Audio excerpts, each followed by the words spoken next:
veja é tua face que eu quero ver.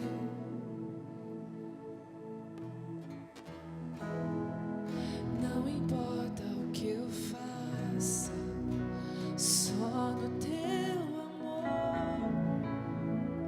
que eu me encontro. Não existem lindas canções se eu não cantar com meu coração. Tudo perde o valor quando estou aos teus pés, Jesus. Não importa. Não importa o que eu veja, é tua face que eu quero ver.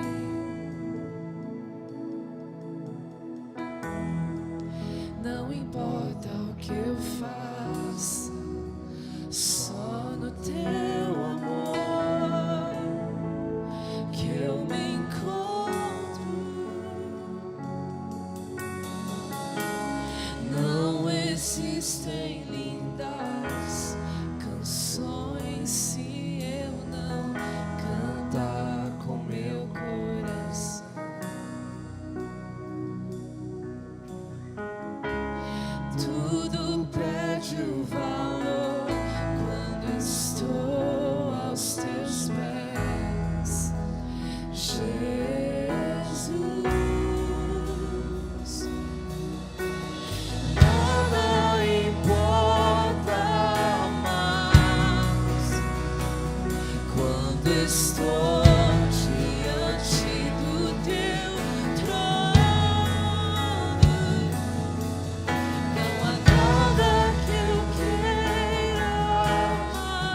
escolho a melhor parte.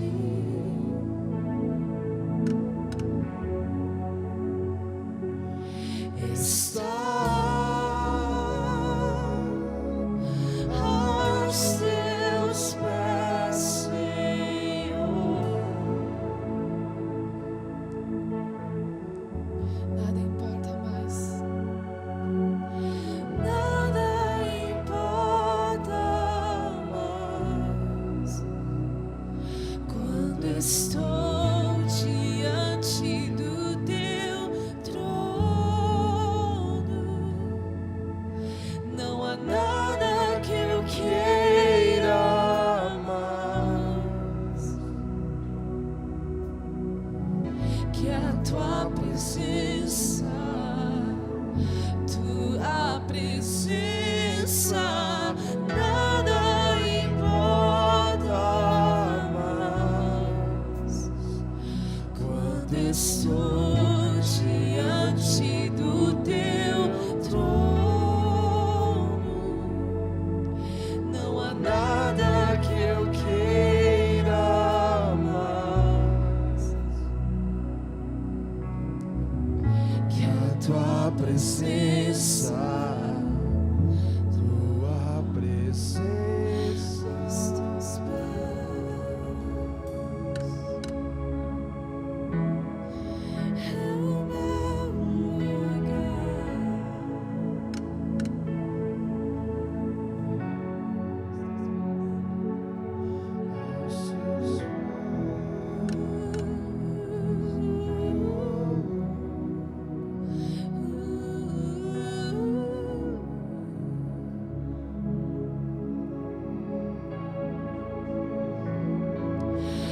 os teus pés é o meu lugar.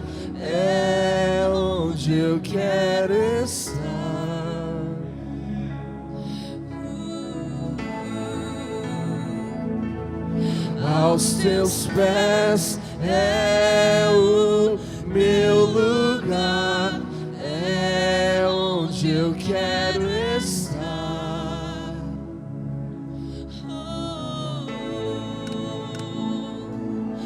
Aos teus pés é o meu lugar, é onde eu quero estar. Aos teus pés é o meu lugar, é onde eu quero estar.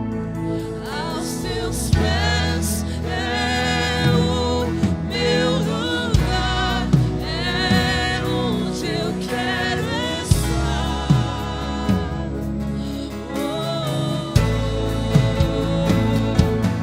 Aos teus pés é o meu lugar, é onde eu quero estar. Aos teus pés é o meu lugar, é onde eu quero Aos teus pés é o meu lugar, é onde eu quero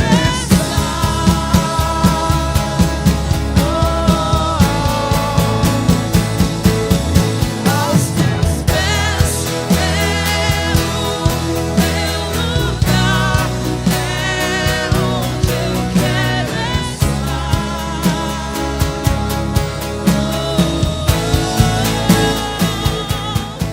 Aos teus pés é o meu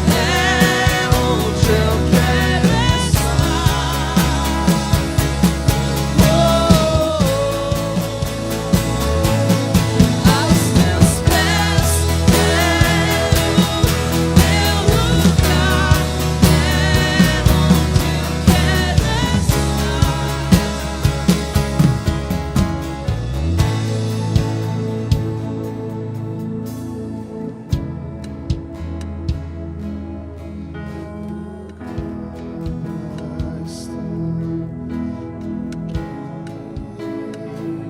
Sim, Senhor, nós escolhemos a melhor parte, Senhor. A melhor parte é uma questão de escolha, então você pode escolher a melhor parte. tudo uma questão de escolha.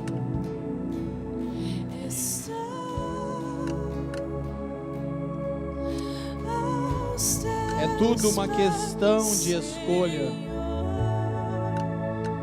Diga: e eu escolho a melhor parte.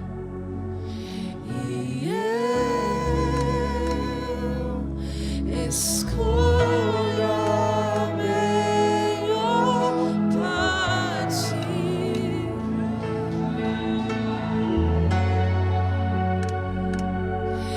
Está aos teus pés, Senhor. Libere a sua voz, libere o seu coração e diga: e eu escolho. E eu escolho a melhor parte.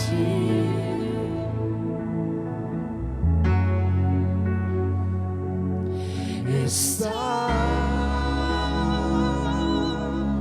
aos teus pés, Senhor.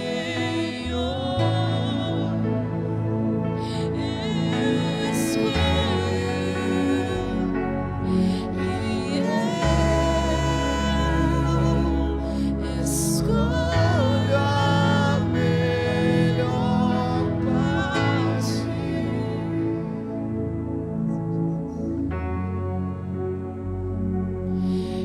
Está aos teus pés, Senhor.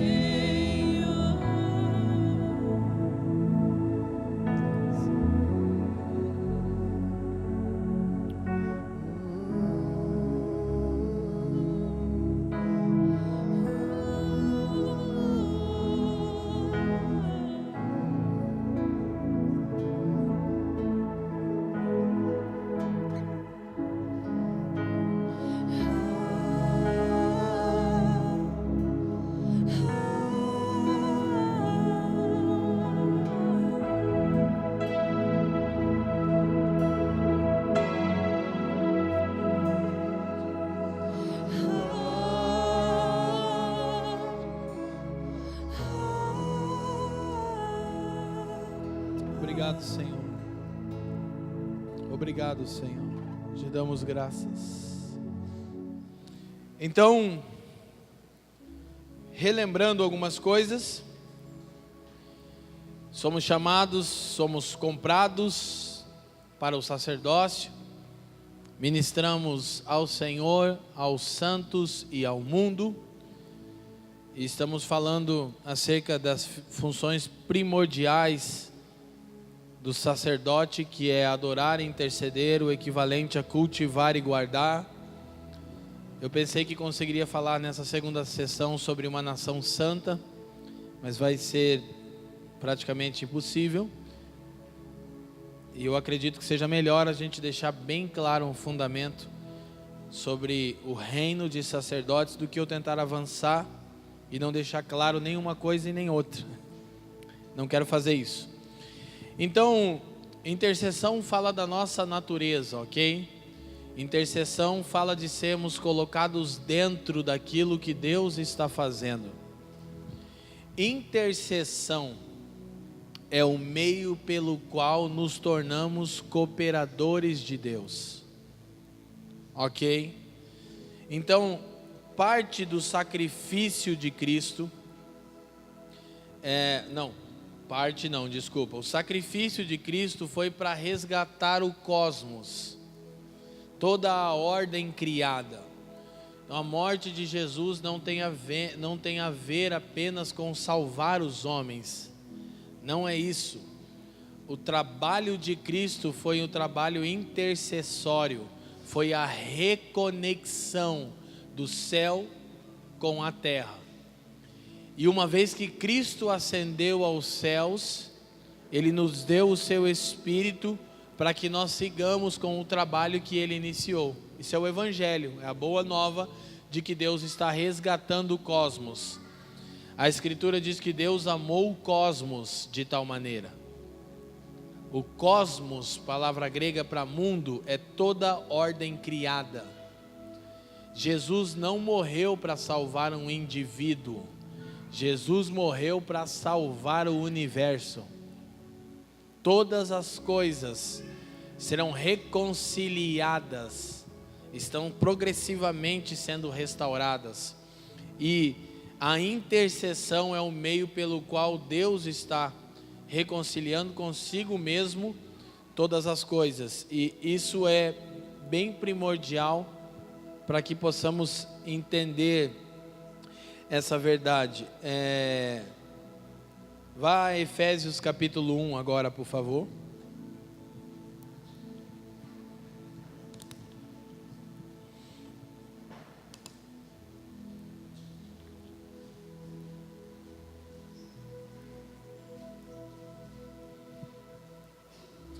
Efésios é a mais mística e poderosa de todas as epístolas paulinas.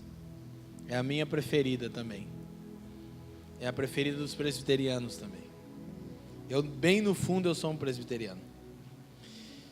Então, Efésios capítulo 1, Paulo tem um hino de louvor. E ele fala acerca do plano eterno de Deus nesse hino de louvor. E Efésios capítulo 1 está relacionado a um cântico e a uma oração. Isso é fantástico. Olha só o que diz o versículo 3. Bendito. O que é isso? Um cântico. Paulo estava levantando um hino de louvor a Deus. Então Efésios capítulo 1 tem adoração e intercessão. Então do versículo 3 ao 14 é um hino de louvor por aquilo que o Pai fez. Ele fala do que o Pai fez, do que o Filho fez e do que o Espírito está fazendo. Ok? Isso é fantástico. E aí no 16 em diante, olha só o versículo 16. Ele diz: não cesso de dar graças a Deus por vós, lembrando-me de vós nas minhas orações. Então agora ele vai orar pelos irmãos. Ele levanta um hino de louvor a Deus por tudo aquilo que o Pai, o Filho e o Espírito estão fazendo. E ele ora a fim de que os santos entendam com clareza aquilo que o Pai está fazendo. Esse é o capítulo 1 de Efésios. E a oração de Paulo no versículo 17 é para que o Deus de nosso Senhor Jesus Cristo, o Pai da glória, vos conceda o espírito de sabedoria e revelação no pleno conhecimento de quem Ele é. E verso 18 diz: iluminados os olhos do vosso entendimento, para que saibais. Olha só qual é a intenção da oração de Paulo por espírito de sabedoria e revelação. Para que saibais qual seja a real, o que diz aí, gente? Esperança da vossa vocação. Então o que Paulo está interessado, queridos, em que os santos saibam a esperança real para a qual são chamados. Então, no começo da primeira sessão a gente falou um pouco baseado no que o Faf e a Jaque cantaram, que a real esperança da igreja é sermos feitos à imagem e semelhança do Filho de Deus. Não é o céu. A esperança da igreja não é ser livrada da grande tribulação também. A esperança da igreja não é ter uma mansão com uma torneira de diamante. Não, isso é fábula de crente cobiçoso. Aleluia. Não é a esperança da igreja. A esperança da igreja não é o lugar para onde iremos, e não é sobre coisas que receberemos, é sobre aquilo que nos tornaremos, a imagem e semelhança do Filho de Deus. Aleluia. Então, nesse hino de louvor do 3 ao 14, Paulo fala um pouco do que Deus está fazendo. E eu acho fantástico de como Deus está redimindo todas as coisas. E no versículo 9, ele diz assim: descobrindo-nos o mistério da sua vontade. Olha só, então a vontade de Deus era um mistério, porém nos foi revelado. Descobrindo-nos. Sabe por que nós não conhecemos a vontade de Deus? Porque nós não meditamos nas Escrituras. Porque as Escrituras expressam a vontade de Deus. Elas foram reveladas. Ela foi revelada, perdão. A vontade de Deus foi descoberta. Descobrindo-nos o mistério da sua vontade, segundo o seu beneplácito, que propusera em si mesmo. Paulo é engraçado no uso de palavras, porque ele é redundante. E ele é redundante porque ele não acha palavras que possam traduzir tudo aquilo que ele viu. E eu acho massa. Todo homem de revelação é redundante. Fala toda hora a mesma coisa de várias formas diferentes. Porque é muito mais alto do que as palavras podem expressar. Ele diz: descobrindo-nos o mistério da sua vontade, segundo o seu beneplácito. O que é o beneplácito? É o querer. Mas o querer não é a vontade? É que propusera em si mesmo, ou seja, que ele decidiu querer sozinho, que ele vai querer essa vontade que ele vai fazer. Tipo, seria mais ou menos uma tradução ideal para o texto. Tipo, Deus quer fazer a sua vontade porque ele decidiu fazer sozinho, que ele quer fazer a sua vontade porque ele tem essa vontade. A vontade é o que ele quer fazer e que ele será feito. Você fala, legal, que bom, coisa importante isso. Você lembra que Paulo fala em 2 Coríntios 12 de um homem que se no corpo ou fora dele? Escuta, ele não sabia. Então você pode ir no corpo. É cabuloso, né? Essa é a parte que ninguém pensa, né? Ele diz, se no corpo ou fora dele, eu não sei como é que foi. No mínimo você tem que concordar comigo. Então pode ter sido no corpo. E se foi no corpo, ele foi no terceiro céu. Cabuloso. Se não foi, ele foi arrebatado. Viagem astral de Jesus. Não é nova era. E ele diz que viu coisas inefáveis. Olha só, o que é algo inefável? É coisas que palavras não traduzem. Paulo não tentou se promover escrevendo um livro, A Divina Revelação do Céu, a divina revelação do inferno, a divina revelação da revelação. Não entendo, é difícil, é uma luta. Tá chovendo, irmão? Isso é chuva? Chuva é bênção, varão. Então olha só, bom, deixa tudo isso para lá. Você está feliz? Sabe que é o problema quando você fica à vontade? É que eu esqueço que eu estou pregando. Tipo, eu piro que nós estamos levando uma ideia. E na verdade nós estamos levando uma ideia, né? Mas isso não é nada presbiteriano. E como o meu sonho é ser um presbiteriano, eu vou conseguir. Vocês estão me ouvindo bem aí? A chuva começa, barulho de... Então olha só, verso 9. Quem está comigo, sacode a mão e diz sim. Descobrindo-nos o mistério da sua vontade. Não precisa gritar, irmão. Que propuseram em si mesmo, segundo o seu beneplácito. Então tá, a vontade de Deus é um mistério. Ok, essa vontade Deus decidiu por si mesmo. Isso é legal porque é a soberania de Deus. Ele não consultou ninguém. É isso que vai ser feito, é isso que Ele quer. E essa é a melhor coisa a ser feita. Isso é massa, né? Beleza, então esse mistério foi revelado. Versículo 10 diz qual é. Tipo, a Bíblia explica a Bíblia, entendeu? Qual é a vontade de Deus? Lê a Bíblia, seu infeliz. Deus, fala comigo. Miserável. Verso 10. Aleluia.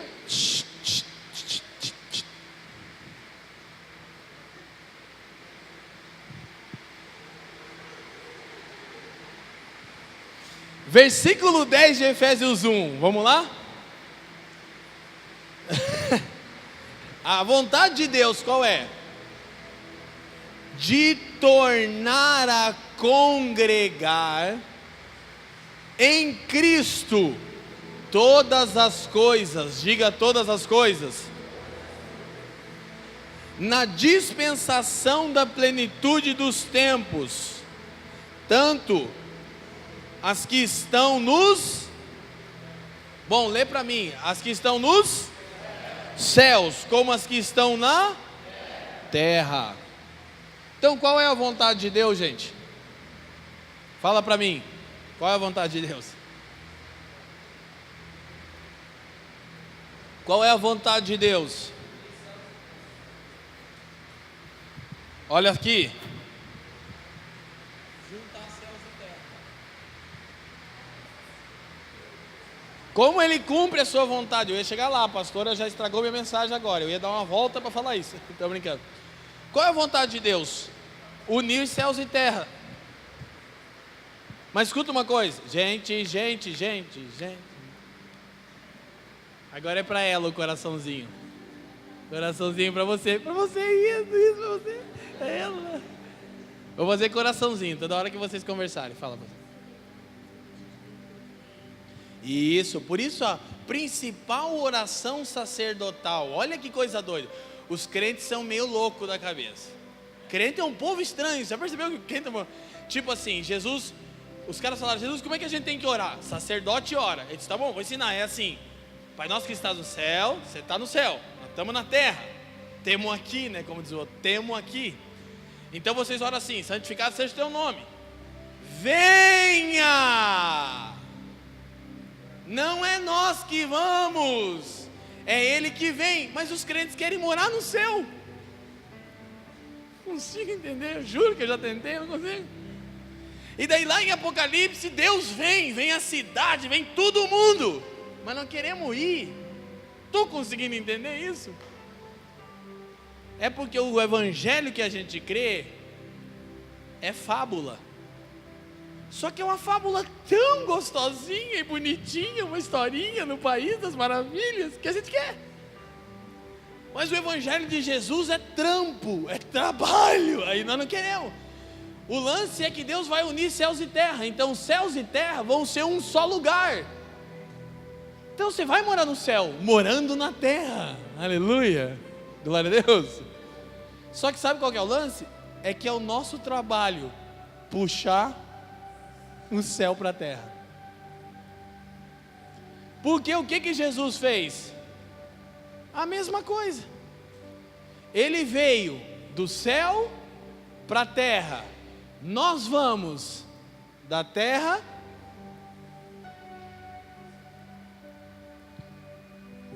Agora tem uma coisa que você tem que perceber em Efésios 1. Lê de novo.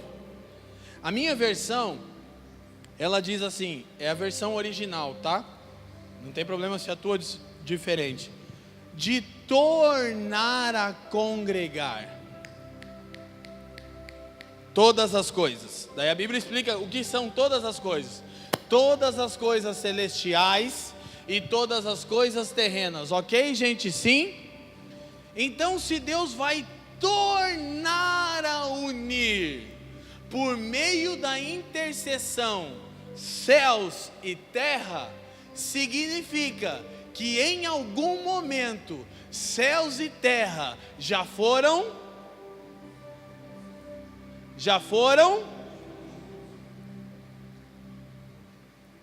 quando? No Éden. E o que mantinha essa interação? O sacerdócio de Adão. Por que o céu e a terra se separaram? Porque Adão se separou de Deus pelo pecado. Deus governa o céu, deu o governo da terra para o homem. O homem quebra a comunhão com Deus, céus e terra se separam. O que Deus quer fazer? A mesma coisa desde sempre. Unir céus e terra. Como Ele fez isso? Enviou Jesus. E aí Jesus derramou o seu Espírito e levantou um sacerdócio que tem a missão de puxar o céu para a terra de novo. Está entendendo isso? Isso é intercessão.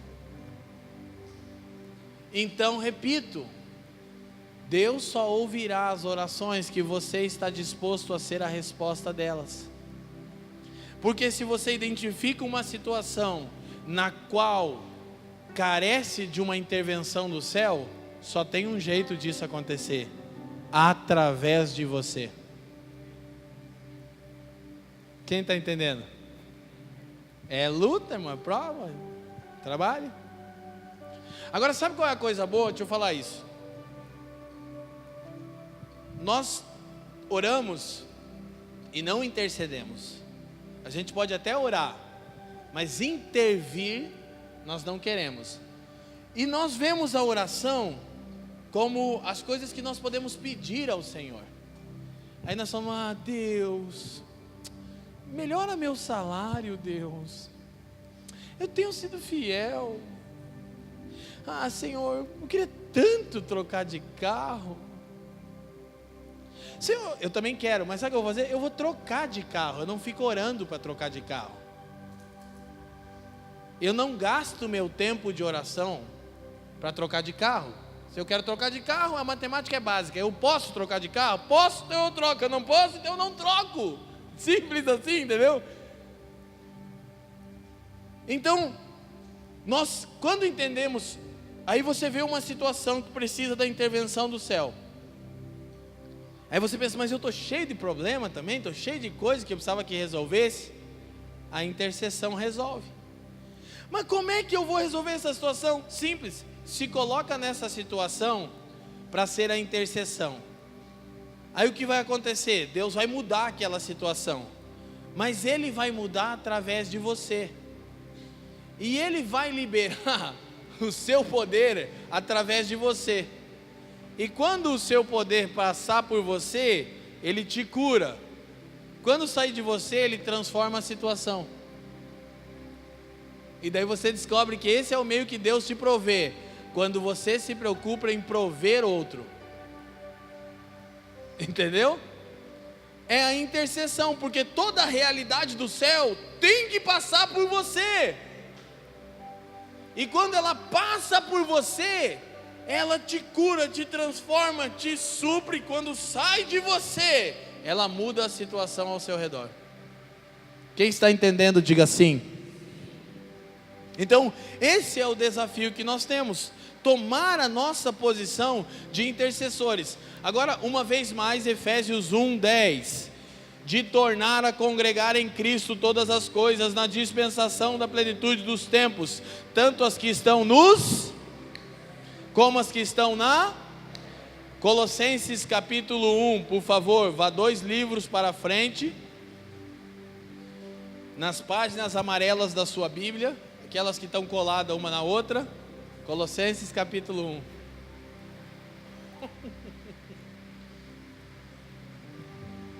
A minha são as páginas amarelas mesmo. Não é o mesmo amarelo que talvez a Bíblia da maioria das pessoas. É um outro amarelo. Aleluia. Colossenses capítulo 1, quem encontrou? Efésios, Filipenses, Colossenses. Então, de novo está falando sobre a intercessão de Jesus. Aí diz assim, falando sobre Cristo, diz assim: Ele é antes de todas as coisas, e todas as coisas subsistem por Ele. 18. Ele é a cabeça do corpo, da igreja, é o princípio e o primogênito dentre os mortos, para que em tudo tenha a preeminência. 19. Porque foi do agrado do Pai que toda a plenitude nele habitasse. Escuta uma coisa: tudo de Deus estava em Cristo. Presta atenção nisso, por favor. Tudo o que os homens podiam acessar de Deus estava em Cristo, porque foi do agrado do Pai que nele habitasse toda a plenitude.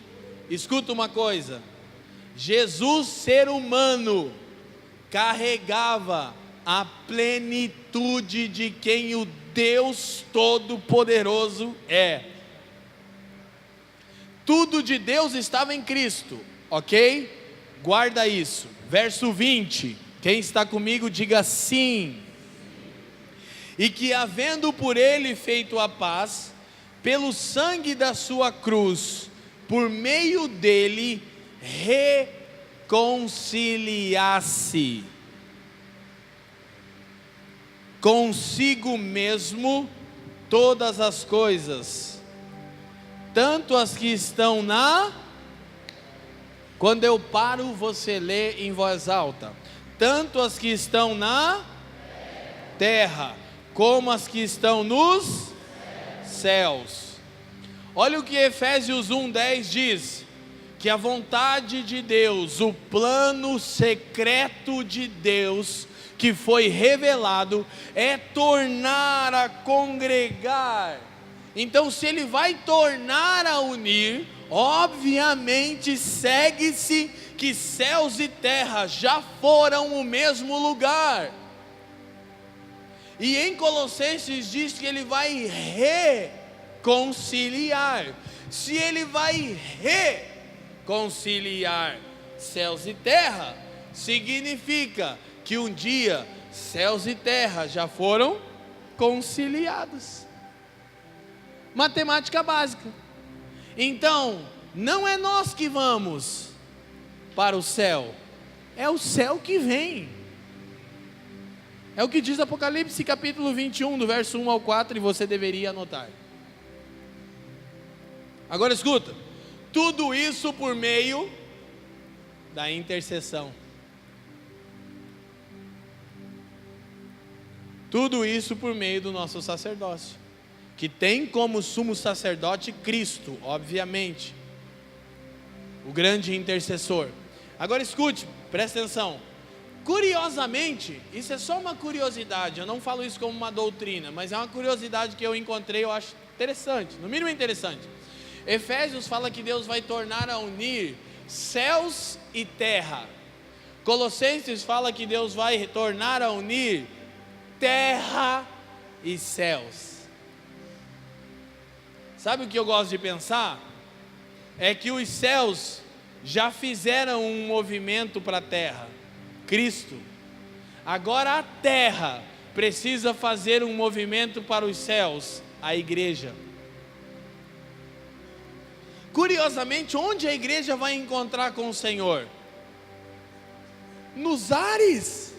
Olha só, Ele vem e nós vamos. Isso tem a ver com a intercessão. Agora, qual é o trabalho? Escuta uma coisa.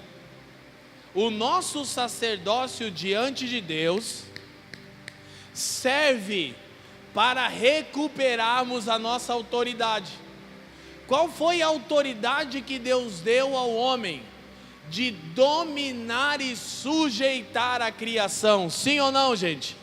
Sim ou não, gente? Qual é a autoridade conferida a um homem em Gênesis 1:28? Dominar, subjugar, sujeitar. O que acontece com o homem atual? Ele é dominado, subjugado e sujeitado. Mas em Cristo, por meio do nosso sacerdócio, nós recebemos de novo uma coisa: glória e honra. Sabia que Deus quer te dar a você glória e honra? Aleluia, eu gosto disso. Deus quer me dar glória e honra. Deus quer devolver a você glória e honra. Bíblico isso? Claro. Abra no Salmo capítulo 8.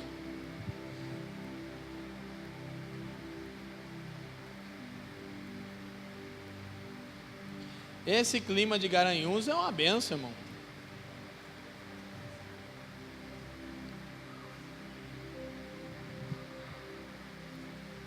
Salmo capítulo 8. Quem encontrou, diga assim. Olha só, escuta uma coisa. Deus deu autoridade para o homem dominar e subjugar a terra. O homem perdeu a autoridade por causa do pecado. Olha o que diz o Salmo 8.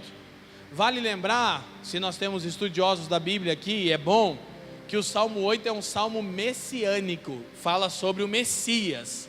E se tiver alguém bem estudado, pode dizer, você não pode usar esse salmo aí para falar isso para nós, porque aí está falando sobre Jesus.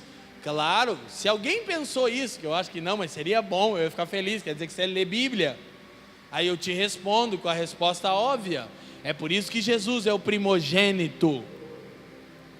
Ele era unigênito, mas ele se tornou um homem, morreu e ressuscitou, e agora é o primeiro do que? De uma nova raça semelhante a ele.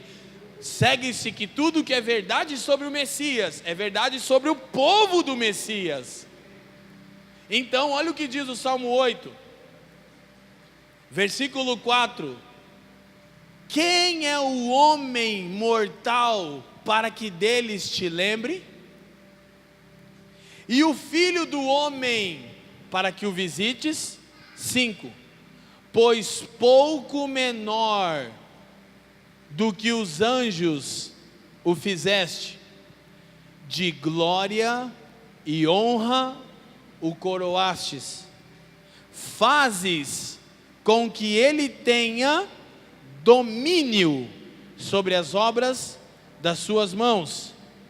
Tudo pusestes debaixo dos seus pés, todas as ovelhas e bois, assim como os animais do campo, as aves do céu e os peixes do mar, e tudo o que passa pela vereda dos mares. O que esse salmo aqui lembra você? Marca a Bíbliazinha, marca. Gênesis 1.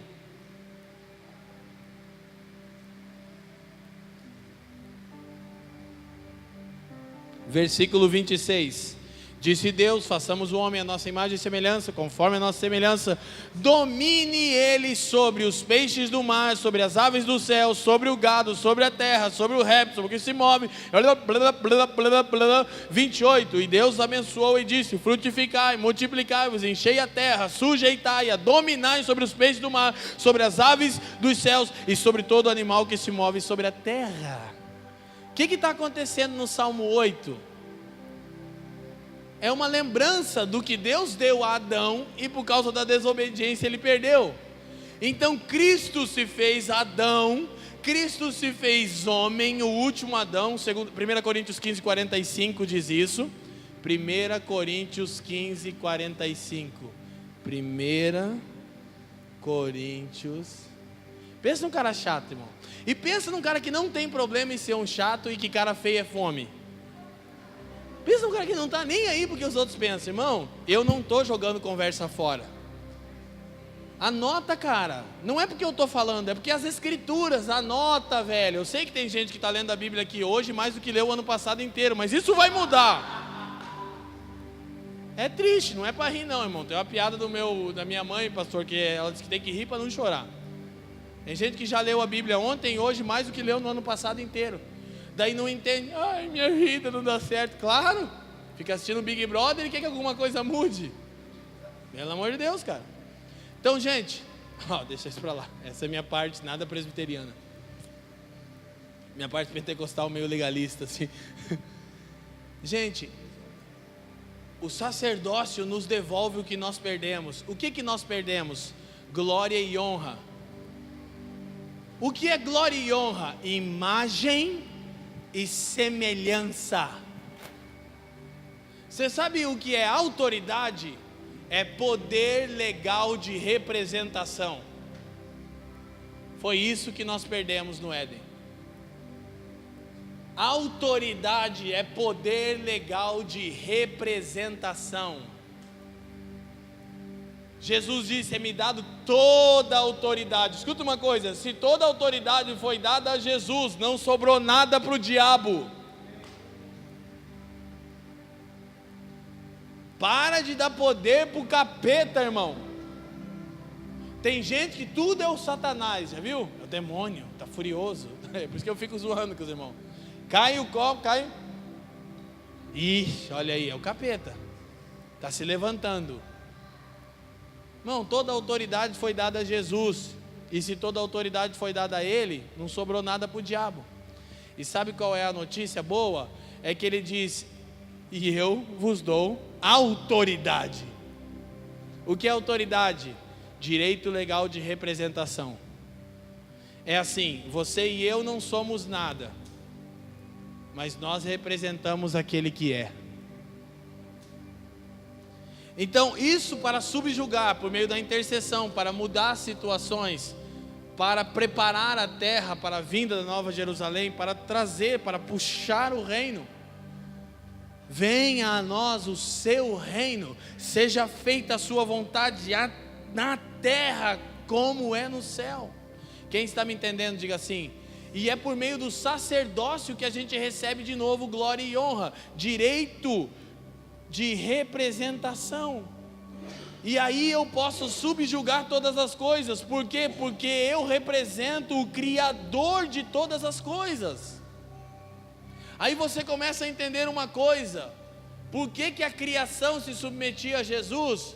Porque foi dado a ele toda a autoridade, não como divindade, como homem. Como era o nome que Jesus preferia? Fugiu a palavra?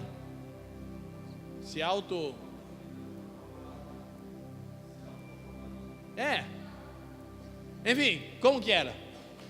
Filho do homem. O que ele enfatizava? Eu sou homem. Eu sou um homem como o primeiro homem. Então, a autoridade é direito legal de representação. Então, escute. Isso é intercessão. Quando Jesus, na tempestade de Marcos 8, na popa do barco, fala com a tempestade, ele fala com ela. Ele diz: cala-te. E ela reconhece que aquela voz é a mesma voz de Gênesis capítulo 1 que disse: e disse Deus. Mas era um homem falando. E aí você vai entender o princípio agora de intercessão. E o que eu estava dizendo por causa da adoração e da intercessão. Sabe o que é imagem? No hebraico é tselem, sombra. Sombra. Sabe o que acontece com a criação? Ela vê Deus no homem. Sabe por que a criação se submetia a Adão? Porque ela via Deus em Adão. Sabe por quê? Porque a sombra de Deus estava sobre Adão. Então quando a criação olhava para Adão, ela não via Adão, via Deus. E Adão dizia: faça-se assim. E acontecia. O mesmo acontecia com Jesus, e o mesmo tem acontecido com homens de Deus. E o mesmo vai acontecer conosco cada vez em escala maior, até o ponto em que vai chegar uma hora que a gente vai dizer: Sol, dá uma afastada para a esquerda aqui, eu quero deixar... Bobagem? Ou é bíblico que eu falei? Porque em Josué capítulo 12, Josué segurou o sol. Ele falou: Sol, segura a tua onda aí em Aijalon, aí. Segura aí, para aí. Agora você vai ficar aí. Está de brincadeira, né? Moisés falou: e agora, Deus, o que eu faço? Deus olhou para Moisés e falou: por que você clama a mim, seu cabeção? Eu te dei autoridade, bobão, direito legal de representação. Ele falou: mar. Não viu Moisés, viu Deus em Moisés. Esse é o lance da imagem de Deus à medida que nós, e como Paulo diz que isso acontece? Enquanto nós ministramos a Deus, somos transformados de glória em glória pelo seu Espírito, como na imagem do Senhor, 2 Coríntios 3, 17 e 18. Então o que está acontecendo? Deus está alterando o nosso DNA. Como Ele faz isso? Por meio do sacerdócio. Qual é a consequência? Nós recebemos autoridade, direito legal de representação. E tudo que não é parte da criação original de Deus, precisa se submeter. Então você chega num canceroso, num enfermo, e o câncer não é legal na criação de Deus. E você é a nova criação de Deus. E você diz: câncer, agora você precisa sair daí. E ele precisa sair. Por quê? Porque você é a nova criação de Deus. Paulo diz em 2 Coríntios 5,17: ora, se alguém está em Cristo, sabe o que ele está dizendo? Você já é parte da nova criação. A nova criação não está pronta. Ela vai vir com a nova Jerusalém, Apocalipse 21. Mas o povo que vai morar lá já está aqui. Você já pertence ao mundo vindouro de Deus. E é isso que dá poder para você fazer coisas que pessoas comuns não podem fazer. É a intercessão. Essa é a grande questão. É o nosso trabalho. Sabia que não existe uma luta entre Deus e o diabo? Você sabia que Deus nunca lutou e nunca, jamais irá lutar com o diabo? Não tem graça. Deus nunca teve nenhum conflito com o diabo, e o diabo, por mais retardado que seja, nunca vai entrar num conflito com Deus. Sabe o que Paulo diz? É a nossa luta. Sabe qual que é o lance? É que Romanos 16, 20 diz: em breve o Deus de paz esmagará debaixo de vossos pés Satanás. Não é Deus. Deus não precisa lutar com o diabo, não dá graça, seria muito feio, seria até desleal. É a nossa luta. É a nossa luta. E Ele nos conferiu essa autoridade. E à medida que nós nos prostramos, à medida que nós caminhamos e desempenhamos a nossa função sacerdotal, nós vamos crescendo em autoridade, a ponto de Jesus falar: e aquele que crê em mim fará essas coisas aqui, vai fazer coisas mais poderosas. E você sabe que isso já acontece. O problema é que o nosso evangelho é muito confortável. O nosso culto, ele não é uma intervenção espiritual. O nosso culto é a hora onde nós encostamos Deus na parede para Ele fazer o que a gente quer. Mas na verdade, Ele já fez o que nós precisamos. Ele nos deu vida quando ainda estávamos mortos em nossos pecados e delitos. E Ele nos ressuscitou juntamente com Cristo e nos colocou nos lugares celestiais. Ele diz: pronto, está tudo pronto com vocês agora. A única coisa que eu vou dar uma arrumada é nesse corpo de vocês aí físico, porque ele ainda é perecível à morte. Mas vocês já não podem mais morrer. Eu vou dar um trato, vou dar uma melhorada no layout aí de vocês. Está feinho, né? Está ruinzinho. E quando meu filho voltar, ele vai dar uma melhoradinha no layout aí. Mas dentro está pronto. Quem está entendendo? Essa é a boa notícia, irmão. Não vou ter o dente assim para sempre. Um dia eu vou ter os dentes igual do Brad Pitt, retinho. Nem que seja no encontro com o Senhor nos ares. Vou ter um corpo glorificado. Só que qual é a grande verdade? Eu já posso exercer domínio sobre as coisas criadas. Mas a medida da minha autoridade é a medida da minha sujeição a Deus. O que determina a medida da minha autoridade sobre todas as coisas é a medida da minha sujeição a Deus, Criador de todas as coisas. Quem está me entendendo, diga assim. Então isso é fantástico, por quê? Porque Deus quer tocar garanhuns, amém? Vocês são o meio pelo qual Ele pode fazer isso. É você, é você, é você. Deus quer tocar Caruaru, é você. Deus quer tocar João Pessoa, então é vocês. E Curitiba, então somos nós. O jeito de Deus é gente. O método de Deus manifestar a realidade espiritual é a encarnação. Deus só age na terra de um jeito, encarnando em pessoas. Assim como o diabo também só pode fazer isso, da mesma forma. Então ele influencia pessoas para fazer o que eles querem. Quem está me entendendo, diga assim. Eu não vou entrar nisso aqui, porque a gente vai caminhando aqui para o nosso fim. Relaxa, vai dar tudo certo.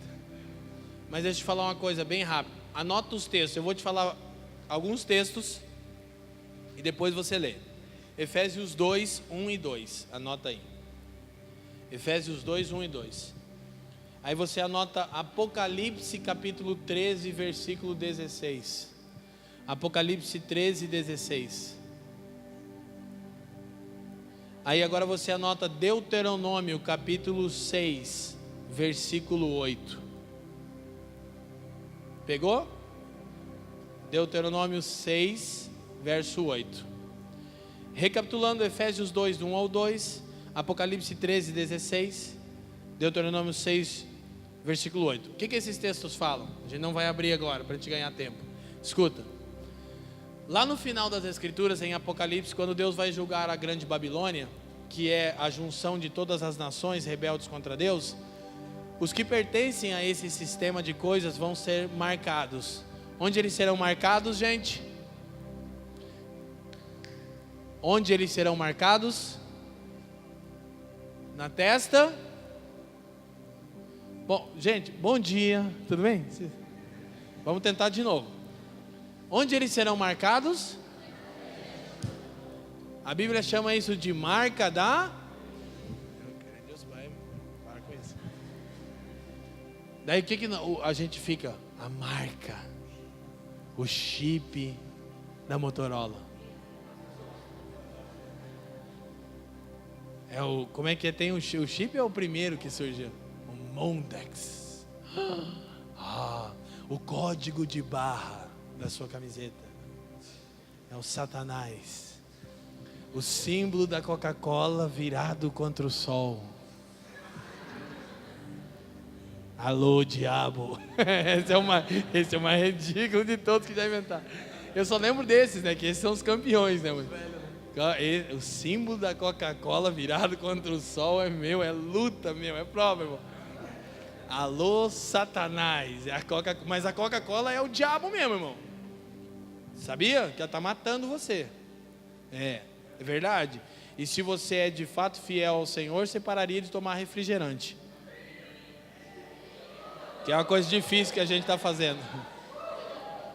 O quê? Gente, não tem nada... Não estou brincando. Está na hora de a gente começar a cuidar da nossa saúde, irmão. Porque essa é uma das maneiras de glorificar ao Senhor. Coca-Cola é do Satanás, sim, irmão. Está escrito alô, diabo, é a marca da besta. Você vai tomar e vai pertencer a ele agora. Quem sabe eu devia ter deixado isso, né? E ajudar os irmãos. Mas olha só, então a gente fica divagando nessas coisas, na marca do que é o número no chapéu do Papa. Daí para frente, todo presidente dos Estados Unidos é o anticristo, já viu isso? Desde que eu me conheço por gente, elegeu, é o Satanás, agora chegou, é o demônio, né? O Donald Trump é o capeta encarnado. Daí o cara é mó estranho, mó controverso, e a primeira coisa que ele faz é devolver Jerusalém para Israel. Daí você, ai que droga. O Donald Trump, eu estava vendo hoje ele puxando na frente, eles foram tirar uma foto, nossa, ele é retardado mesmo. Daí tinha um cara na frente dele, ele fez assim, ó. Ele é louco, né? Que os caras vão cumprimentar, ele não cumprimenta, tal. Mas Deus usa quem quer. Então tá bom.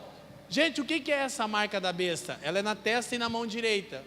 Não é a marca que você tem que se preocupar. Ela é um sinal só. Se os caras inventar um chipzinho com meu CPF e com tudo para colocar aqui, irmão, eu vou colocar.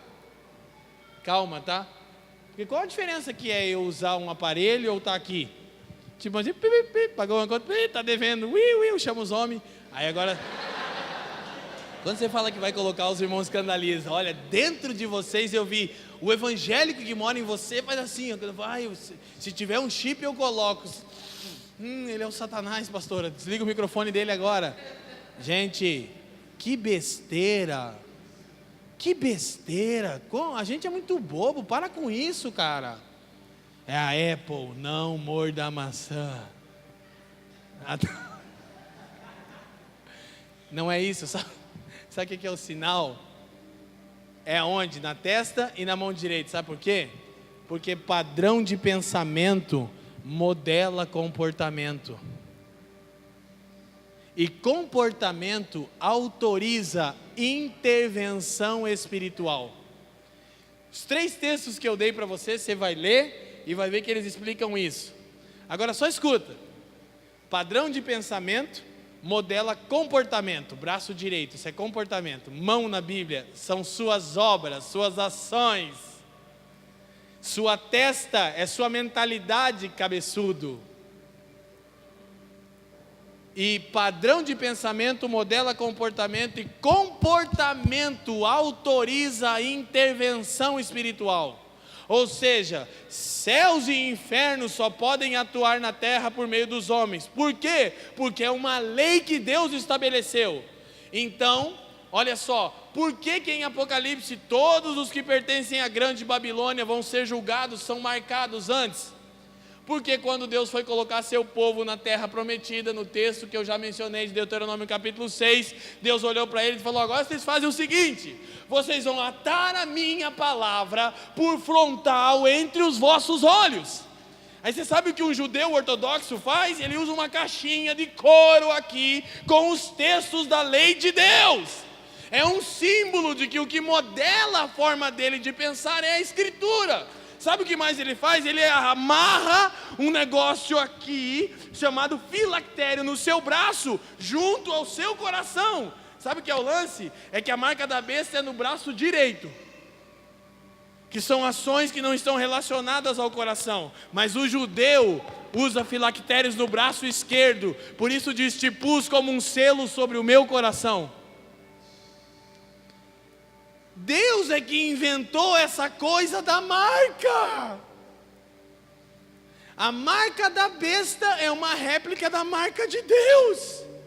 E Deus disse, aí você vê um judeu ortodoxo, ele está no Muro das Lamentações orando, e ele tem uma caixinha de couro aqui, que estão escritos textos das Escrituras, e ele tem um negócio de couro aqui, que é para ele lembrar que todas as obras deles têm que estar relacionadas com o sentimento do coração dele.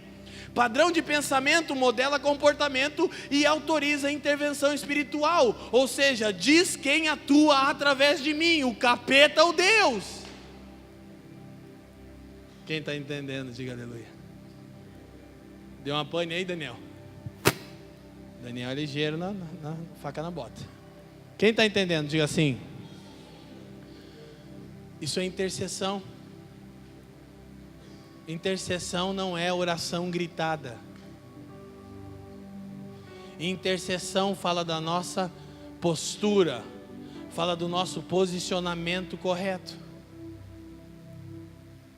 Não é o chip, é uma marca só, é um sinal. Tem muita gente que diz, eu não quero a marca. Já tem.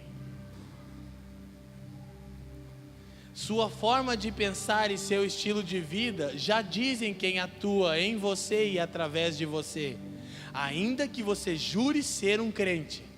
Bom, crente até o demônio é, diz a Bíblia. E ele não só crente, o diabo crê e até treme. Crê e estremece, diz a Escritura. Quem está me entendendo? Gente, intercessão é intervenção espiritual sobre aspectos terrenos. Fala de um padrão de vida. É só você responder para você o que mais está na sua mente. Dinheiro, sexo, poder, o que permeia a sua mente todo dia? Já tem a marca. Dá tempo de você se arrepender, para que você seja marcado por Deus. Por isso que as Escrituras dizem que você deve meditar na lei de Deus dia e noite. Sabe o que Davi dizia? O meu prazer está na lei do Senhor. Ou seja, eu não procuro a lei de Deus para ter prazer. É assim que evangélico lê a Bíblia. Vamos achar como eu posso ser feliz aqui. Onde? Eu quero ser feliz, eu quero me dar bem. Onde? Ah, eu quero. Não. Davi dizia, o meu prazer está no mandamento de Deus, na lei de Deus. Eu não vou até a lei de Deus para ter prazer. Não, eu tenho prazer em obedecer. E você diz, não, mas a carne é fraca. Não, Davi disse, o meu espírito, a minha alma e o meu corpo exultam pelo Deus vivo. Ele estava dizendo, tudo em mim quer Deus. Quem está me entendendo? E por quê? Porque esse foi o cara que disse, uma coisa peço ao Senhor, e é por ela que eu vivo. Eu quero habitar, eu não quero visitar a Deus, eu quero habitar no seu santuário, todos os dias da minha vida. E então ele sabe E ele diz no Salmo 23: e certamente que bondade e misericórdia me seguirão todos os dias da minha vida, e eu habitarei seguro para sempre na casa do Senhor. Quem está me entendendo, gente? Eu não sei, seu coração não... Dá uma coisa na gente, fala, é isso. Dentro de você, o seu homem interior diz, é isso. Só que sua alma grita. Sua alma, ela é tão cebosa que para não morrer, ela se converte. Como é que é isso? Ela toma um linguajar evangélico. Está amarrado, glória a Deus, amém. Aí ela te engana, diz, olha, minha alma converteu. É só você ver os seus apetites. A sua fome é por o quê? Determina quem governa você. É a fome que diz quem te governa. Já viu quando você está com fome, irmão? Você fica perturbado. Nada, não funciona nada. Não entende nada, as pessoas falam, você fica irritado. Você, eu quero comer. É ou não é? Sim ou não? É ou não é? Quando você está com fome mesmo. Tipo, ai meu Deus, já pensa que vai morrer. Ai, o que será de mim? Seu apetite. Então, queridos, olha só. Isto posto, há muitas coisas práticas, mas eu na primeira sessão, Deus liberou uma carga, eu percebi isso. Então eu quero fechar com um pouco mais de praticidade, mas eu queria deixar esse princípio. Padrão de pensamento modela comportamento. Comportamento autoriza intervenção espiritual. Deixa as escrituras modelarem a sua forma de pensar para que você pense de acordo com a vontade de Deus. Então sua vida naturalmente vai começar a ser de acordo com o querer de Deus. E naturalmente, através de você, Deus vai agir. E o bom é que para agir através de você, Ele estará agindo primeiro em você. Isso é maravilhoso, amém? Sabe qual é a melhor coisa de ser usado por Deus? É ser usado por Deus. Sabe qual é a coisa boa de estar aqui, servindo vocês na mesa do Senhor? É porque eu careço que Ele me dê mais enquanto eu faço isso. Isso é muito bom. Porque eu estou me esvaziando, eu estou dando tudo aos irmãos. Aí eu falo, ai Jesus, agora fiquei vazio, preciso de mais. Então Ele me dá mais sabedoria, então Ele me dá mais revelação, então Ele me dá mais graça. Por quê? Porque eu ofereço graça às pessoas. E Deus é riquíssimo em misericórdia, então damos misericórdia, e Deus tem mais misericórdia para nós, não acaba nunca, Ele é multimilionário. Aleluia! Gente, eu estou feliz, você está feliz? Então deixa eu terminar isso aqui da seguinte maneira, trazendo um pouco mais de praticidade. Vá a Romanos capítulo 8.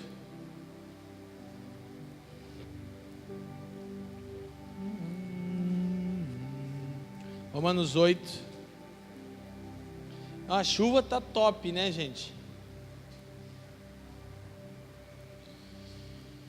Deixa eu te mostrar uma coisa. Isso aqui é muito sério, tá?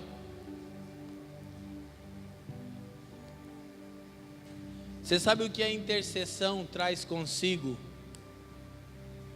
Ela traz dores. E é por isso que a gente foge da intercessão. Porque a intercessão é representarmos Deus, é santificarmos o nome de Deus. Sabe o que é santificar o nome de Deus? É representá-lo como Ele é e como Ele atua. Deixa eu explicar rapidinho isso aqui. Santificar o nome de Deus não é dizer santificado seja o seu nome.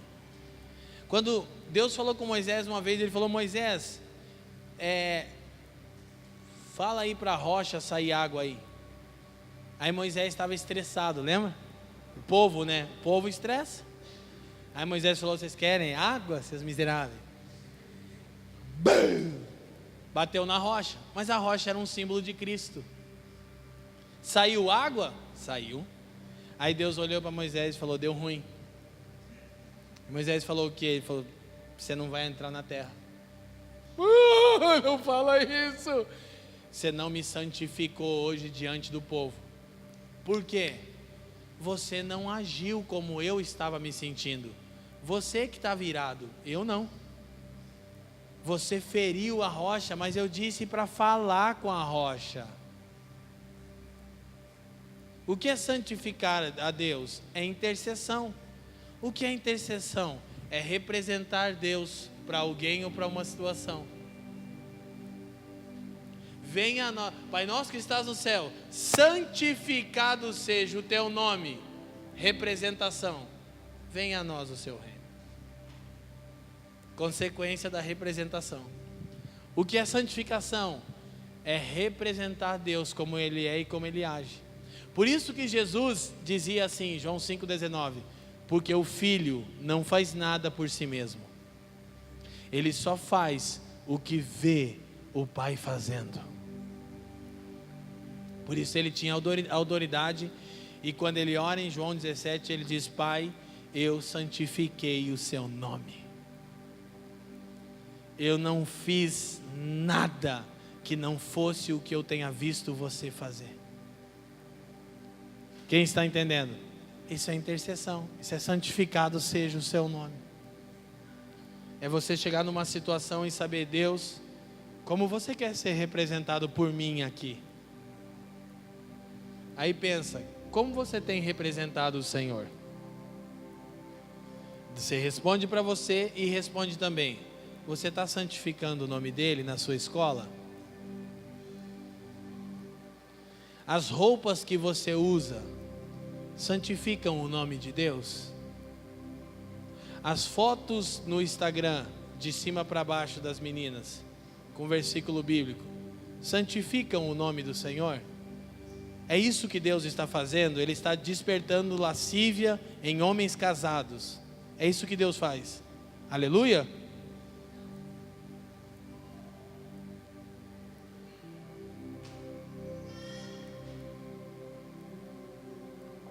Você está santificando o nome de Deus pela intercessão? Intercessão é representação. No trato com o seu cônjuge, você santifica o nome de Deus? No trato com os seus pais, no trato com os seus filhos, no trato com os irmãos, no trato com os seus pastores, você santifica o nome de Deus?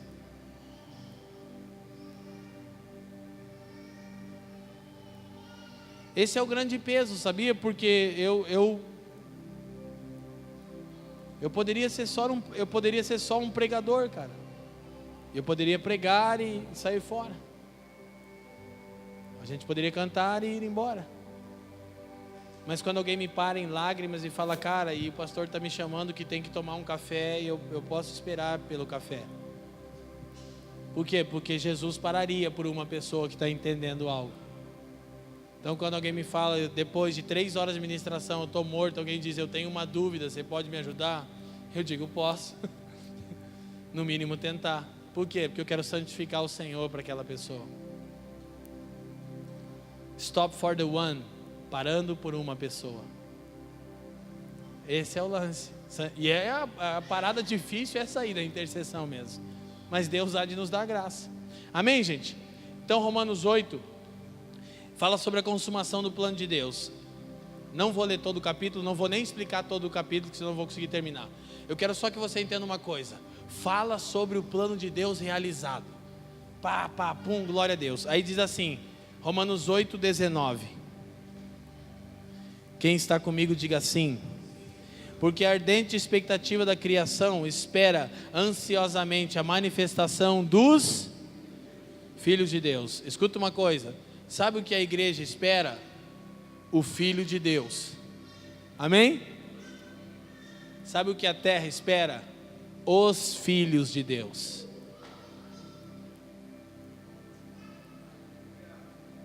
A igreja espera o Filho de Deus. A criação espera os filhos de Deus. Ok, e como ela espera?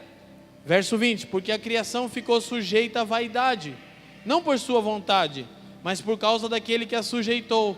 Quem sujeitou a criação à vaidade, à inutilidade, gente? Quem fez isso? Adão. Porque quem tinha direito sobre a criação? Adão. Versículo 21, na esperança de que também a mesma criação será libertada da servidão da corrupção para a liberdade da glória dos filhos de Deus. Olha só, então a terra não espera ser destruída pela grande tribulação à medida que os crentes vão morar no céu. A terra está esperando ser restaurada. Por quê? Porque ela só caiu em desordem porque o seu governador legal, o homem, caiu.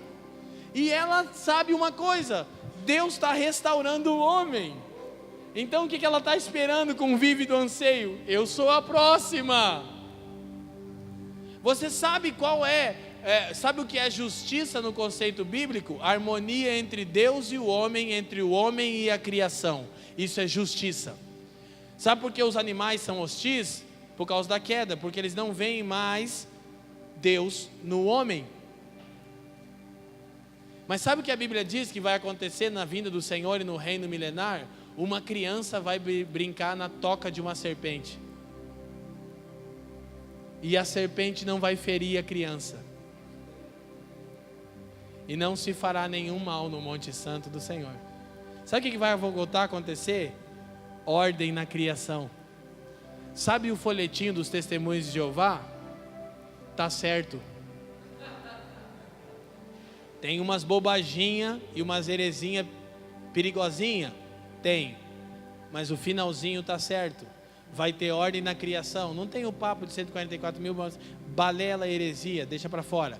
Mas vai ter harmonia na criação. Sabe aquele folhetinho dos TJ, o cara passando a mão no leão, assim? É bíblico. As pessoas, quando a gente ensina Apocalipse, as pessoas dizem: cara, mas você é um testemunho de Jeová? Eu digo: claro. Isaías 43:10, vós sois as minhas testemunhas de Jeová. Aleluia. Você é um testemunho de Jeová, irmão? Amém? Graças a Deus, que se você não for, não é não, pastor? Então, claro, né? Tem um monte de heresia, tem um monte de coisa errada, mas cada um com as suas heresias, né? Nós temos as nossas, tem as Deus, deixa Deus fazer a obra. Então, o lance da intercessão é trazer ordem, é trazer justiça. E como eu trago justiça a um órfão, por exemplo? Reposicionando a ele ao que ele tem direito. E o que ele tem direito? De ter uma relação saudável com um homem e ter uma relação saudável com Deus. Isso é justiça. Harmonia entre Deus e o homem, entre o homem e a criação. Por isso que o autor de Provérbios chega a dizer que o justo cuida bem dos seus animais. Até o jeito que você trata seu cachorro, seu infeliz, diz se você está entendendo ou não. Agora calma, não trate melhor um cachorro do que um ser humano. Porque a gente que gasta 5 mil reais para manter um cachorro, mas não tem coragem de adotar uma criança, é um outro extremo também. Eu me perturbo com gente que chama cachorro de filho. Isso é coisa minha, tá? Não é doutrina, mas não faz na minha frente que eu meto um bico no cachorro e pego contra Deus por causa de você. Vem com o pai, vem com a mãe. Você é uma cadela? O que é? É que eu tenho muito amor para dar. Então dá amor para um morador de rua, cara. Trata bem o bichinho, cuida dele. Mas por favor, irmão. O Fábio já eu não gosto de cachorro dentro de casa, mas fico perturbado. Cheio de pelo. Eu chego numa casa que tem cachorro, eu nem me encosto em nada. Eu sou limpinho, eu tenho toque, entendeu? Você percebe quantas vezes eu arrumo isso aqui? Vocês já perceberam? Não perceberam, né? Eu fico assim. O som também. Agora está melhor. Vamos para frente. Então tá. Agora o que está acontecendo? Verso 22. Vamos rapidinho. Meu Deus, eu fico contando história. É que eu estou feliz também. Verso 22. Quem está entendendo, diga assim. Porque sabemos que toda a criação geme. Diga geme. E está juntamente com dores de parto até agora. Então o que está acontecendo com a criação no fim dos tempos? Ela está gemendo com dores de parto. Amém? Amém? Olha o que diz no versículo 23. E não só ela, mas nós mesmos que temos as primícias do Espírito, ou seja, quem já foi resgatado e já tem os primeiros frutos do Espírito, também gememos em nós mesmos, esperando a adoção. Olha o que é a adoção, a saber, a redenção do nosso corpo. Cara, a gente já foi salvo, mas o nosso corpo não foi salvo ainda. Então nós queremos ser plenamente adotados por Deus quando a gente tiver um corpo como o de Jesus. Aleluia, vai ser lindo. Só que como que nós estamos, ou deveríamos estar, gemendo. O que está acontecendo com a criação? Ela está gemendo. Escuta, gente. O que está acontecendo com os filhos de Deus que ouvem o Espírito? Eles estão gemendo por causa do gemido da criação. Porque nós estamos vendo direto, como aquele caso no Rio, daquela moça que levou um tiro na cabeça, grávida. Mas a gente não geme por isso. A gente muda o canal e vamos ver a receita da Ana Maria Braga agora. Por quê? Porque a gente não recebeu o peso de Deus ainda. Essa é a parte desafiadora da intercessão. É que Deus, para agir através de nós, vai primeiro comunicar o sentimento do seu coração com a gente. Porque o que um intercessor precisa? De compaixão. E aí você vai ler a história de homens de Deus e mulheres que carregaram pesados fardos de intercessão. E alguns deles até mesmo morreram de tanto orar. E isso estava quase acontecendo com Jesus no Getsemane. Ele estava quase morrendo fisicamente por causa do peso da intercessão. Isso aconteceu com um poderoso avivalista que Gregório amava, chamava David Brainerd. Ele morreu de tanto orar. Ele orou tanto pelos índios texanos que ele adoeceu e morreu. Conta a história que ele suava e tinha calafrios e tinha alucinações, e ficava dias e mais dias sem comer e sem beber água, e ele só gemia e urrava até que ele morreu. O peso da intercessão matou David Brainerd, mas milhares de índios texanos foram alcançados depois da sua morte. Sabe o que eu acho que aconteceu com o Gregório? Acho que o coração dele explodiu.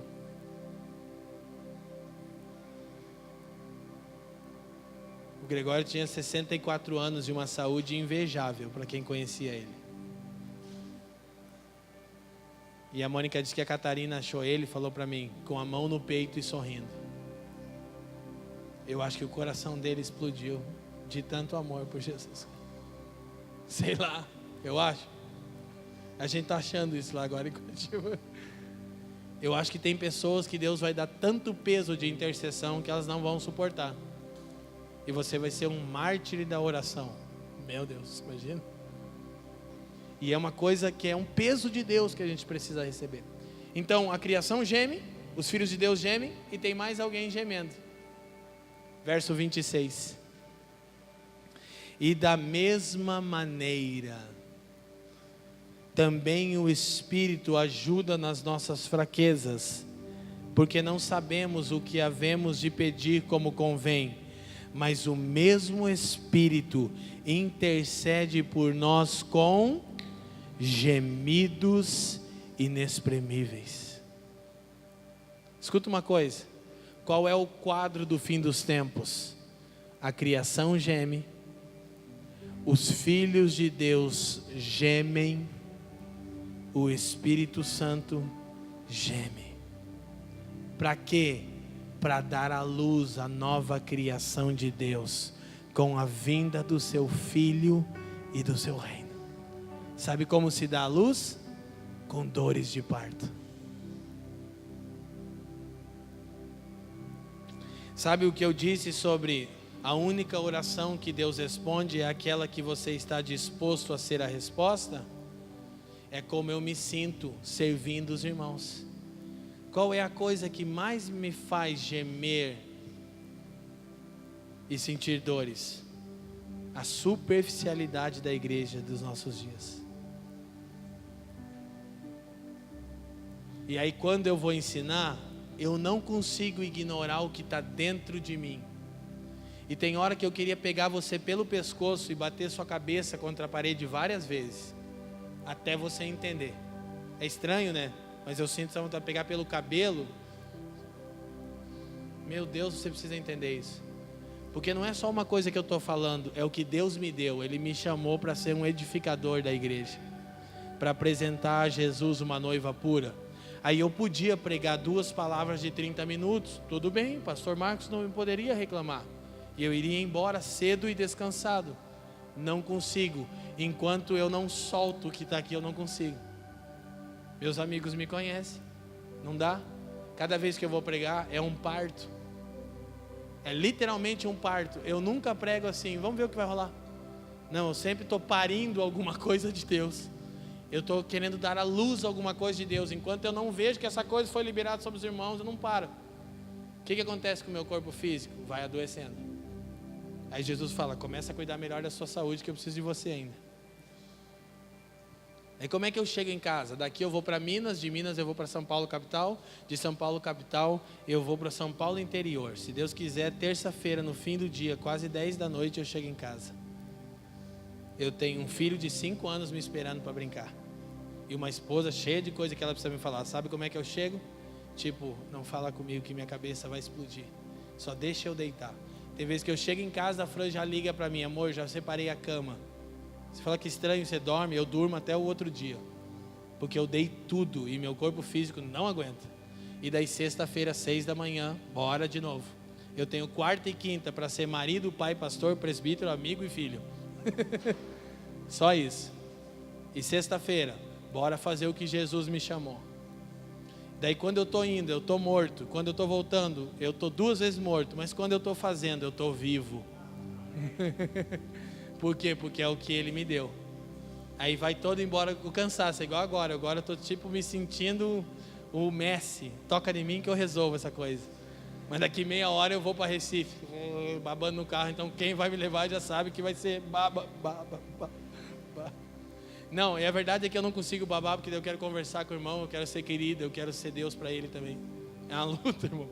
Mas o irmão que for me levar, acho que hoje eu não vou ser Deus, não. Eu vou ser o Espírito Santo. Aos seus amados ele dá enquanto dorme. Aleluia. Eu preciso receber algo de Deus. Então, gente, o que eu quero que você entenda? Aqui tem uma coisa, um princípio, e a gente vai terminar. Tem tanta coisa que eu queria falar, mas vai dar certo aqui. A palavra intercessão em grego é entulgano. Interceder. Uma única vez no Novo Testamento essa palavra aparece com um acréscimo de uma outra palavra, uper, que é o mesmo que hiper. Quando diz que o Espírito Santo intercede por nós, a palavra grega aqui não é entulgano, é uper entulgano. Quer dizer que o jeito que o Espírito Santo ora por você e por mim diante de Deus é uma super hiper intercessão, a ponto de ele só gemer, de forma que palavras não traduzem o que ele está dizendo de você para Deus, o quanto você precisa e o quanto eu preciso. Agora sabe qual é a verdade? A gente dá um trabalho dobrado para o Espírito de Deus, e é por isso que o mesmo Paulo diz aos Efésios 4:30, portanto, não entristeçais o Espírito Santo de Deus, porque cada vez que você desobedece, ele se entristece e o peso de intercessão fica maior, de forma tal que ele intercede por você e por mim de forma inexprimível. Ele está sendo espremido. Aí por isso que eu fico preocupado quando a gente só quer festinha e palavra motivacional. Me preocupa. Porque ninguém quer abraçar a angústia de Deus. A Bíblia diz que nos últimos dias seriam dias como os dias de Noé, em Mateus 24:37. A gente ensina muito isso. E lá em Gênesis capítulo 6, versículos 5 e 6, diz que nos dias de Noé o coração de Deus ficou pesado de tanta maldade. Então, se a vinda de Jesus vão ser dias como os dias de Noé, então quer dizer que o coração de Deus estava igual em Gênesis 6. Sabe o que Deus fez? Mandou um dilúvio e destruiu tudo. Tamanho era o peso do seu coração. Sabe o que Deus vai fazer? Vai mandar a grande tribulação. Porque o pensamento do coração do homem é continuamente mau. Mas como Deus está fazendo isso? Ele está chamando pessoas para gemer, enquanto a criação geme e o Espírito Santo geme. Isso é intercessão. Aí você olha o Nick e a Rachel, de Shores of Grace.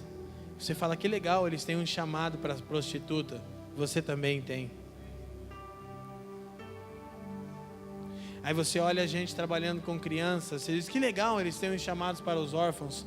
Você também tem. Aí você olha a gente oferecendo uma adoração a Deus, que a gente tenta dar a Ele a mais pura e sincera adoração com os nossos cânticos. E você diz, que lindo que são Faf e Jaque. Você também tem esse chamado. Então você vê eu militando com vocês pelas escrituras todas, a fim de persuadi-los da verdade de Deus e me desgastando em amor. E você diz, que bom, o Leandro ensina com bastante zelo, ele é um irmão legal e querido, ou pelo menos ele está tentando ser querido com a gente. Você também foi chamado para fazer isso. Mas que bom, então vocês deixaram a sua família. Você também foi chamado para isso. Por quê? Porque tudo de Deus estava em Cristo, e tudo de Cristo está na igreja.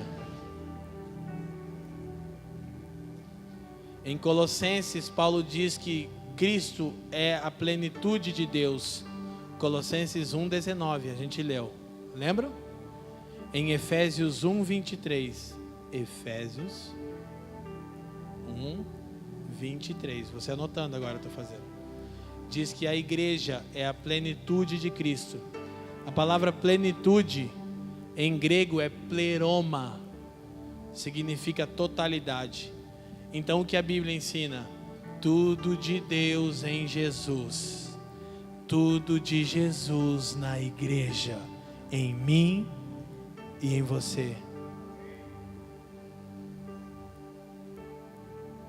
E por isso Ele nos deu autoridade. E Ele nos chama. E eu preciso de... Pastor, você acha que dá 10 minutos? Vai ficar muito ruim, né? Está meio em cima da hora? Oi? Mas 5 então. Eu quero ler 2 versículos, eu não preciso explicá-los, porque eles são claros. Abre rapidamente a sua Bíblia em Ezequiel 8. Eu quero deixar essa base, por favor, não perca esse momento. Ezequiel capítulo 8, rapidinho. Anota, e a gente vai ler esse e o outro e a gente termina. É bem claro. Ezequiel 8:3. Quem achou, gente? Diz sim. Ezequiel está na Babilônia, no cativeiro, e ele tem uma visão, e diz assim, versículo 3. Ezequiel capítulo 8, verso 3. E estendeu a forma de uma mão e tomou-me pelos cabelos da minha cabeça, e o Espírito me levantou entre a terra e o céu, e levou-me a Jerusalém em visões de Deus, até a entrada da porta do pátio de dentro, que olha para o norte, onde estava o assento da imagem que provoca os ciúmes. Qual é a posição do intercessor diante de Deus? Entre a terra e o céu. Olha para mim. Ezequiel está na Babilônia, cativeiro, sofrimento, abandono. Sabe o que Deus faz com Ezequiel? Ele tem uma visão. Sabe o que acontece nessa visão? Deus pega ele pelos cabelos. Sabe o que Deus faz? Levanta ele na posição do intercessor diante de Deus. Entre a terra e o céu, regiões celestiais. E sabe o que Deus faz para Ezequiel? Mostra o porquê do cativeiro. Diz: no meu santo templo tem uma imagem provocando o meu zelo. Mas como Deus faz isso? Ele pega Ezequiel pelos cabelos e diz: cara, pelo amor de Deus, se posiciona no lugar de intercessão. E capítulos para frente, em Ezequiel 22:30, o famoso texto, Deus disse: e busquei dentre eles um homem que se pusesse na brecha e tapasse o buraco, para que eu não destruísse a terra. E o veredito de Deus é: eu não encontrei. Sabe o que Deus faz para mudar a história de uma nação? Levanta um homem. um só é suficiente. O que dirá milhares de homens e mulheres de Deus? Só que nós precisamos ser reposicionados aonde? Nos lugares celestiais, entre a terra e o céu, amém? Então qual é a posição de um intercessor diante de Deus? Entre a terra e o céu. Números 16 e encerramos. Abre sua Bíblia em Números 16.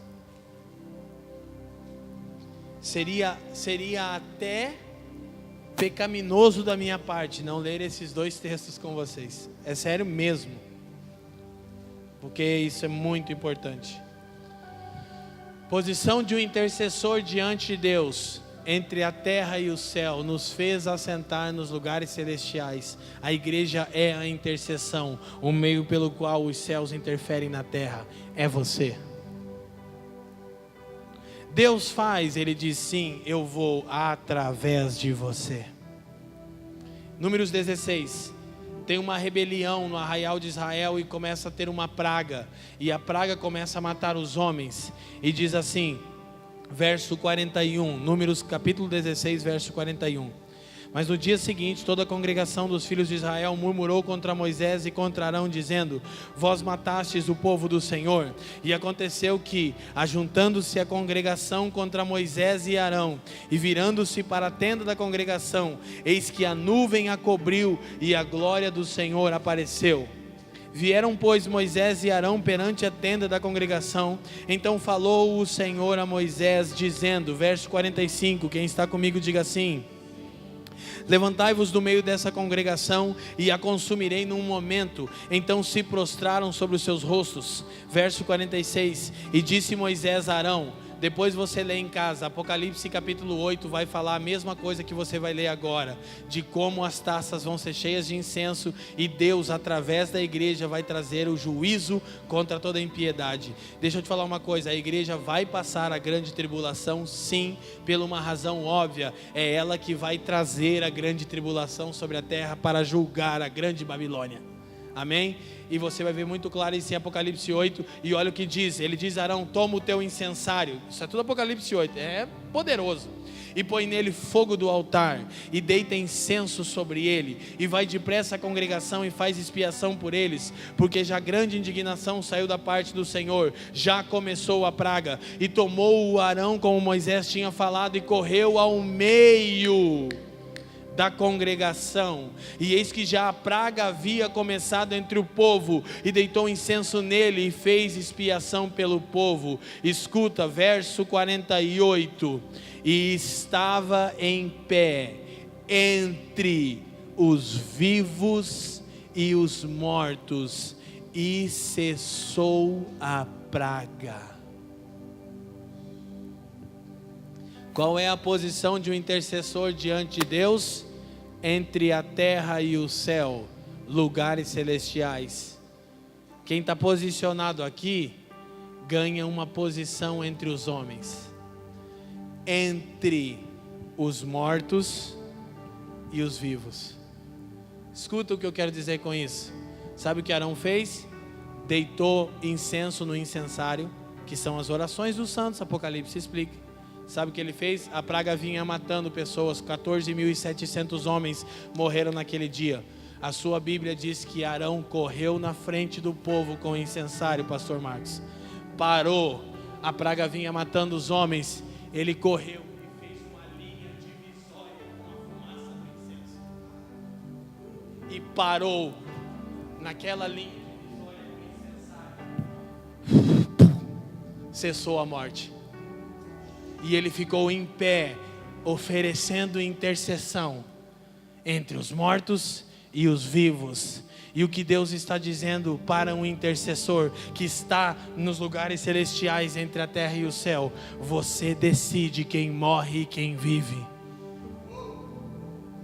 Você tem o poder de dizer: na minha casa não, na minha escola não, na minha cidade não, no meu turno não, não enquanto eu estiver posicionado diante dele, não. Em Garanhuns Não, por quê? Porque vocês são a igreja dessa cidade, de João Pessoa, de Caruaru, etc, etc, etc. Quem está me entendendo? Nós estamos sendo chamados para intervir. Ao passo que o adoramos, intercedemos para que a vontade de Deus seja feita na terra. Feche os seus olhos. Pai, te damos graças por esse tempo. Você nos fez assentar nos lugares celestiais em Cristo Jesus. Pai, eu quero te agradecer por pastor Marcos, pastora Cristiane, por essa família especial, por essa congregação local. Senhor, por todos aqueles que invocam o nome do seu filho em Garanhuns e por todas as cidades que aqui estão representadas.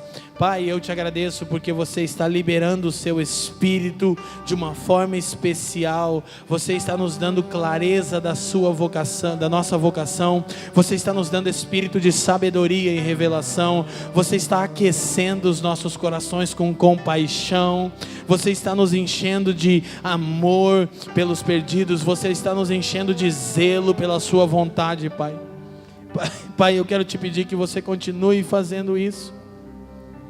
Eu quero te pedir que você continue aquecendo os nossos corações. Senhor, posiciona o seu povo no lugar certo diante de você. Senhor, que não sejamos como Eli, que começou sentado em uma cadeira, um sacerdote negligente, e terminou morrendo sentado em uma cadeira. Senhor, que possamos nos levantar hoje e nos posicionarmos corretamente diante de você. Muito obrigado, Senhor, por tudo que você fez aqui. E eu te peço com muito temor que cada palavra que proveio de ti, Senhor, possa encontrar um bom lugar no coração dos meus irmãos. E qualquer coisa que eu não deveria ter falado, Senhor, que você tenha misericórdia de mim e que isso não permaneça. Qualquer coisa que porventura tenha vindo de mim, Senhor, que seja dissipada, mas aquilo que veio de você, eu peço que possa acender uma chama no coração dos meus irmãos. Jesus, por favor, batiza as pessoas aqui com o sentimento do seu coração, Senhor. O caos está instalado no Brasil. Levanta os intercessores, Senhor. Levanta os intercessores, aqueles que gemem, aqueles que estão posicionados. Levanta aqueles que levarão você até os moradores em situação de rua, os órfãos, Senhor, os multimilionários que estão presos em sua avareza. Salva eles da sua riqueza, Senhor.